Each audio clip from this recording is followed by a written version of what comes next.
Sakaling may umatake sa Pilipinas, gusto ng Pangulo na kayanin ng AFP na solong dumepensa ng hanggang isang buwan bago magpatulong sa mga kalyado. Kabilang yan sa pinagsanayan sa military exercise ng Sandatahang Lakas. Nakatutok si Chino Gaston. Sakaling sumiklab ang gulo at atakihin ang Pilipinas ng mga dayuhan, maaaring lilipas muna ang panahon bago makarating ang mga kaalyado ng bansa para sumaklolo.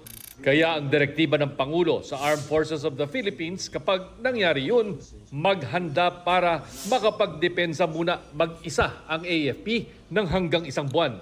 Ang utos ng ating Pangulo, si President Ferdinand Marcos Jr., is that we should be able to fight and preserve our forces for at least 20 days hanggang 30 days. We are expecting that pag nagkagulo, syempre tayo muna ang makikipaggera. And then, but we are expecting also reinforcements or help from our ally. And this is under the Mutual Defense Treaty. Ang posibilidad ng isang pag-atake, pangunahing pinaghahandaan sa taunang AFP Joint Military Exercise Dagit pa, kung saan nagsasanib puwersa ang buong AFP, PNP, Coast Guard at Uniformed Services sa pagdepensa ng bansa. Sa ilalim ng AFP Modernization Program, napatibay na rin ang kakayahan ng AFP sa pagbili ng mga FA-50 fighter jets, mga frigates mula South Korea, air defense system mula Japan at mga missile systems mula India. May iba pang paparating na military assets. Pero ayon kay AFP Chief of Staff General Romeo Bronner, hindi pa ito sapat. Kaya natin i-depensa ng ating bansa, pero ang sinasabi ko po, kulang pa. Kulang pa.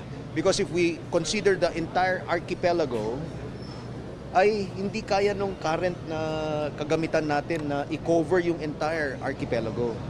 Isa sa solusyon ang pagpasok sa mga defense agreement sa iba pang mga bansa. Kaya nagsasagawa na ng mga joint military exercise ang Pilipinas sa US, Canada, Australia, New Zealand at Japan.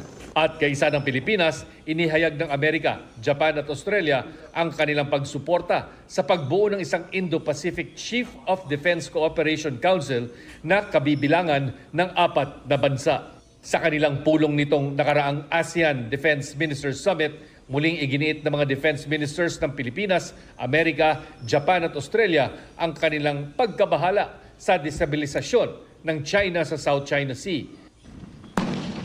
Hinihintay na rin ng mga defense leaders ang Balikatan 2026 kung saan bahagi ang 4 na bansa upang